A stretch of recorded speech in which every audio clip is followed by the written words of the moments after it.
Greetings, zita rokuberekwa anoitwa Peter Mutarani. Welcome back to Peter's Passion. Kana iri first time yako, I greet you. Saka nhasi ndauya kuzokumbira an apology. Ndoda kuapologize kune vandakatadzira.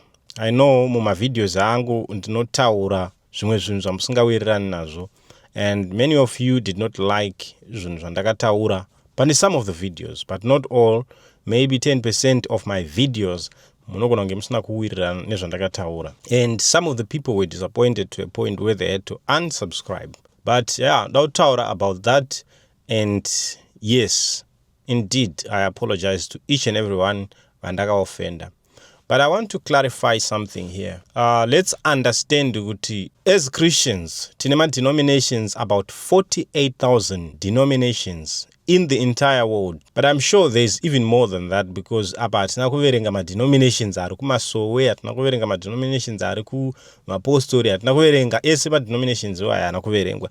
Tungotaura ma denominations akaverengwa kuti approximately 48,000. Chii chinozoita kuti pave ne-denomination? It's because vanhu vanenge vatadza kuwirirana pakuinterpreta ma-scriptures.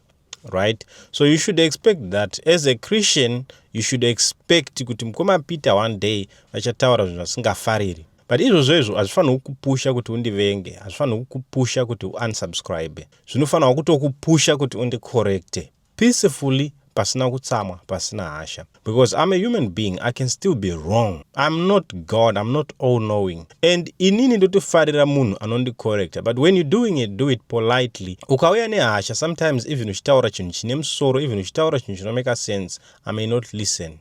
It's normal. Even you, ukatadza, ukacorrectwa zviri wrong, unogona kusatoda kugadzirisika only because munhu akucorrecta zviri wrong. So what I'm saying here is expect kuti pane zvandichataura kana kudzidzisa zvanotadza kuwirirana nazvo. Maybe because also you are right, ndine nditori wrong, and you have to correct me, or else ndine ndiri right, iwewe ndio unikofanira kugadzirisika. Because what's going to happen is that uchasubscribe nhasi pamuChristian wawaona nekuti aparidza Jesu. But the next thing, achataura zvausingafariri wo unsubscribe. Uchaenda kune mumwe mukristu munyowani ari kuparidza, otaura zvaunofarira wo subscribe. Next day, otaura zvausingafariri wo unsubscribe. So you will find out kuti pama subscriptions ako ese aunawo, hauna kana mukristu wawakasubscribe to. Or you don't listen to Christians anymore because they say things you don't want to hear. So zivai kuti panoparidzwa message, panodzidziswa, pane kurebuka, pane kucorrecta, pane kuinstructa. Those things unogona kusazvifarira semunhu. It's normal kusafarira kurebukwa. It's normal kusafarira kucorrectwa. It's normal kusafarira kuinstructwa. But we must accept correction. We must accept rebuke. We must accept instructions. So yes, indeed, I'm apologizing. Good. Yes, I might have said things that are wrong. I might have said things you did not like, but you did not have to unsubscribe. You did not have to hate me for that. You just had to correct me. If you watched one of the videos I did that you did not like, and you said, okay, I'm not going to watch this guy's videos without correcting me, I'm sure unenge wakatadza. You have to come to me, mukoma Peter, I didn't like this thing you said this day. Ndozama ku explain, and when I'm explaining to you, it's not what I'm rejecting. I'm trying to clarify what I meant on that video. So sometimes unogona kuona ndichiresponda ndichiita kunge ndiri kuita nharo, handisi kuita nharo dzekuti handisi kuda kunzwa zvakutaura, but ndiri kuresponda kuti maybe unodaro usina kundinzwisisa point yangu. Ende zviripo mwe zvekuti munhu anogona kutopa judgment asina kunzwisisa zvandiri kureva. So ngatipagadzirise ipapo sevatendi. Inini, I want to be corrected. Whenever I say something wrong, I have a sister, I don't know, ku UK, vanogara vachindi correcta kuti, what you said is right, but I think you are wrong about this. I have a lot of people, some who correct me. And don't know sure kuti, this person is right. I'm not all-knowing. I'm just a person who likes to talk about the word of God. But it doesn't mean that everything that I say, zvine stamp approval kuna Mwari kunzi ndo chokwadi. No, chokwadi chinowanikwa muBhayibheri. So if I say something chisingawirirani neBhayibheri kana une scripture unoziva, iti mukoma Peter, here is a scripture, I think you are wrong. I'm telling you, I fear scriptures. I fear God to an extent that if you show me a scripture, I'll tell you that, okay, you are right. I'm that kind of a person. And uomeri nekuadmit kuti ndiri wrong. So yeah, zvakafanana nevamwe sisi vandi correcta pane imwe video ndaitaura about ZANU-PF. She said, my presidents are not kings. Vanovoterwa in. And for sure, I realized, oh, I was wrong about this. And she was right. So I like being corrected because with you, I can learn better. So ngati bvise that mindset yekuti even pano pa YouTube tinoita ma denominations kuti since iwewe uchibelieve mune izvozvo, I'm not going to follow you. Let me tell you something. God is not going to come and say, why were you not in that denomination? Or why were you not an SDA? Or why were you not in Postory? Why were you not Pentecostal? Why were you not this? No. God will just come and say, did you do my will? According to the word, according to my word. Chete. So if I am going to say something here, I know 100%, I may say 80% things that are right. And you can learn from that. But maybe 20% is not right. So iwewe now, what you have to do is to know the truth, and the truth shall set you free. So if you know the truth, whenever I am going to come and lie to you here, you are going to know that, koma Peter varasika. So then you enlighten me because I also want the truth that you have. I am a believer who likes correction. Bible rinototaurira rinototiencourage kuti tinofana kuda correction. Tinofana kufarira rebuke. So I'm not expecting you believers to come to me and fight me. I'm here to defend the hope that is in me. Jesus Christ is the hope that is in me. So kana ndauya kuzodefenda the hope, you should be in a position to support me and correct me. Not to just come and subscribe, then when I say something you don't like, then you unsubscribe. If I come here and say I don't keep the Sabbath, but other people keep the Sabbath, I'm not saying you are my enemy. Let me give you an example. In personally, I don't keep the Sabbath because I have my understanding of scriptures, but somebody I know gononga to keep the Sabbath, like Evangelist Marufu, he keeps the Sabbath, right? But inini ndonototeerera ma messages avo, and that man anoziva, he is knowledgeable about many things. I listen to his message, I listen to his gospel, I listen to the gospel he preaches. But of course, there are a few things that I disagree with him, but I'm not going to hate him because he's an SDA. I'm not going to hate somebody because of their denomination. Let me tell you, believers, we should learn to agree to disagree. Yes, we should learn to agree to disagree. If another Christian comes to you and say, I don't believe in this, but you believe in that, that should not make you enemies. But you should encourage each other. Continue sharing scriptures with each other until one day the Holy Spirit, the word of God, will convict that person and make that person know the truth. I'm not saying kuti and I want to join my denominations. Okay, let me tell you what I do. Even ku church kwanoenda inini, there are certain things zvinoitwa ikoko zvokuti ndinoti okay, this I don't agree with this. But because I am not the one doing it, it's people doing it. There are sins dzinoitwa ne church as a whole, koita sins dzinoitwa nema individuals. I'll give you an example. Ndakapinda muchechi inini ndakatanga kutaura ndimi dzenhema. Kana kuti iwewe ukapinda muchechi inotaura ndimi dzaunonyatsozoti ndimi idzi ndedzenhema. Unoona kuPentecostal right now uchibva kuchipostori. Wanzwa maPentecostal uchiti reketeke rishakantara baba. Unoona kuti walk away only because wanzwa ndimi. That's not right, because that is not your sin. It's their sin if it is wrong, right? Iwewe just praise God, pray and worship God in a language that you understand. But pane mamwe machechi anozonzi munhu wese kana wapinda munomu gera musoro, munhu wese kana wapinda munomu pfeka gemenzi rakadai wozodai. Izvo zva extreme. Tinoda chechi inokupa freedom yekuti haufaniri kumanikidzwa kuita chinhu nechechi. Chinhu chinofanira kubva muhana mako. Zvakafanana nemachechi anoparidza kuti vakadzi ngavapfeke masketi, kana kuti vakadzi ngavasarukwe musoro. Machechi iwayo anogona kunge atori right. But the fact yekuti muri kufosa vanhu kuita izvozvo, vanhu ivo vanotadza kutopinda denga nekuti kuita kwavari kuita havasi kuita nekuti vanzwisisa shoko, but vari kuita nekuti mavamanikidza. In their mind they want trousers.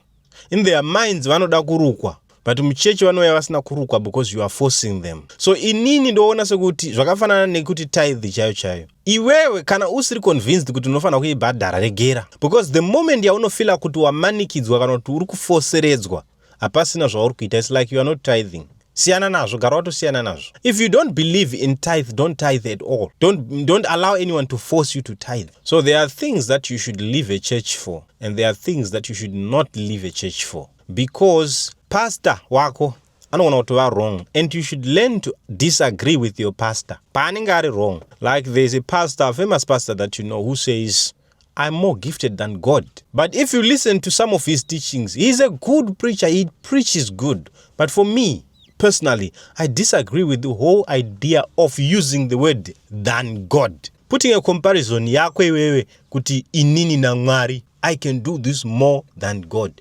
That comparison yekungozviti inini Mwari, I disagree with that. But it doesn't mean kuti 100% of his message is wrong. 80% of his message can be right.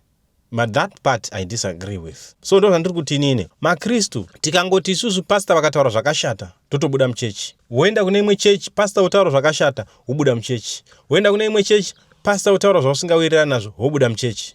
You find kuti unojamba machechi, unoita pfambi yemachechi kuti church after church, church after church, church after church. So ziva kuti pane zvivi zvinoitwa nema individuals zvisinei newe. Wakaona iwewe muchechi muchiuya vanhu vakapfeka zvaanonga vakapfeka kana kuti mamini kana kuti whatever zvavanenge vakapfeka, don't leave a church because of that. Kunze kwokunge uri munhu ako ari lustful kuti you are lusting over those people, ndogona kuti flee from sexual immorality. But a personal sin ingakomitwa nemunhu haifanirwi kuleada kuti ubude the church. Munhu akanamata akazvambarara usati hanzi ini handisati ndambozviona so I'm leaving the church. Mumwe akanamata nematongues aunoti iwayo ndeyefeki, haufanirwi kuti hanzi I'm leaving the church because matongues ari muno muchechi ndeyenhema.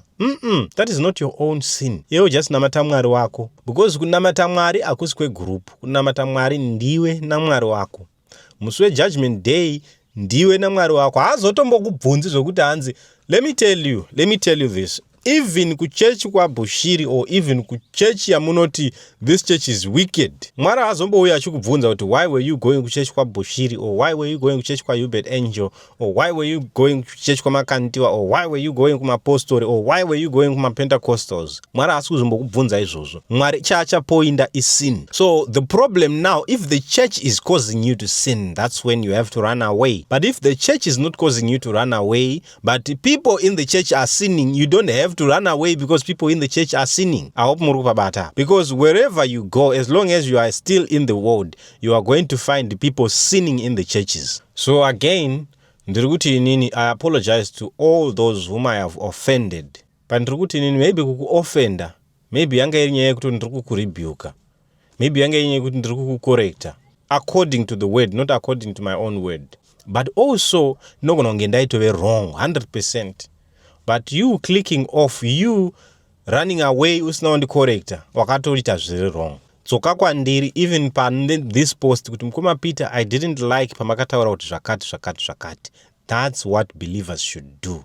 Believers should correct each other and build each other up. Let me tell you something. Do you know that even your parent can be wrong? Mubereki wako chai can be wrong. Zvaunotoona kuti apa my father is wrong, my mother is wrong. But will you run away kuti ndakunotsvaka mama parents nenyaya yekuti mubereki wangu anditadzira kana kuti mubereki wangu ari wrong? No, wrong hwababa vako hausi hwako iwewe. Wrong hwamai vako hausi hwako iwewe. Unobuda here kana baba namai vako vachidhakwa iwe ukatendeuka? Unobuda here mufamily kuti I'm no longer your child only because baba vako namai vako vanoita zvinhu zvakashata vanodhakwa? No, unoramba urimo and you have to respect them, but don't do what they are doing. Exactly. Same name church. Some of you are here struggling kutsvaga kuti chechi chayo ndeipi, chechi chayo ndeipi. Yet wakatombopinda kune imwe yanga yakatomira pachokwadi, but because you saw someone sinning or you saw the elders committing adultery over what anchaindiko because I saw the elders committing adultery.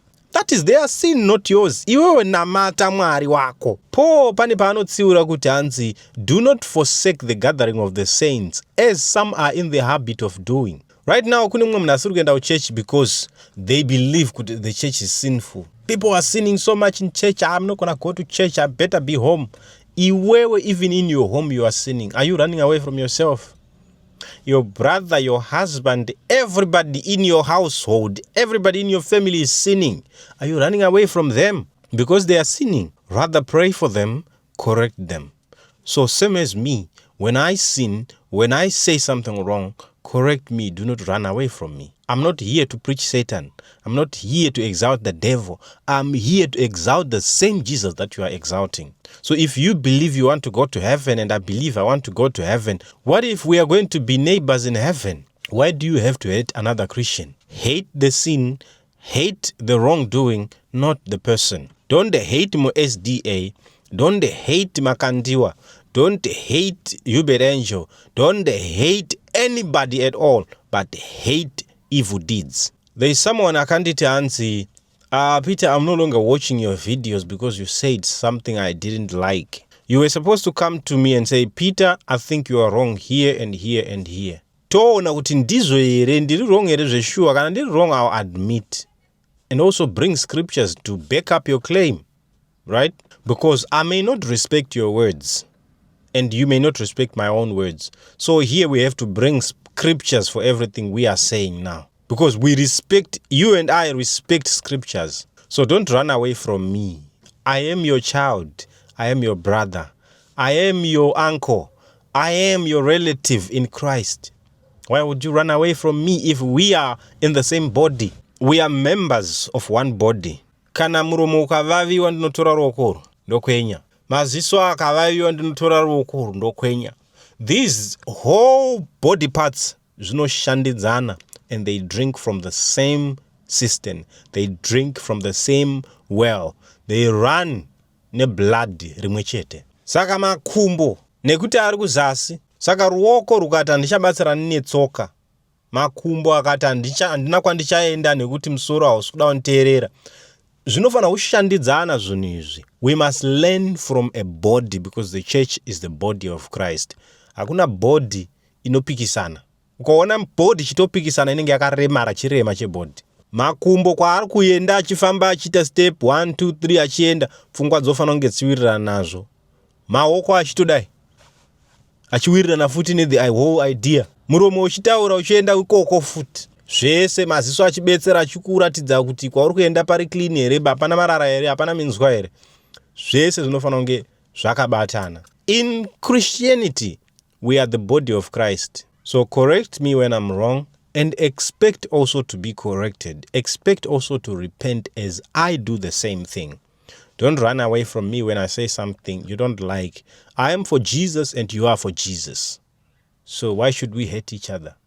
Ladies and gentlemen, thank you so much. Peter Mutarani, signing out.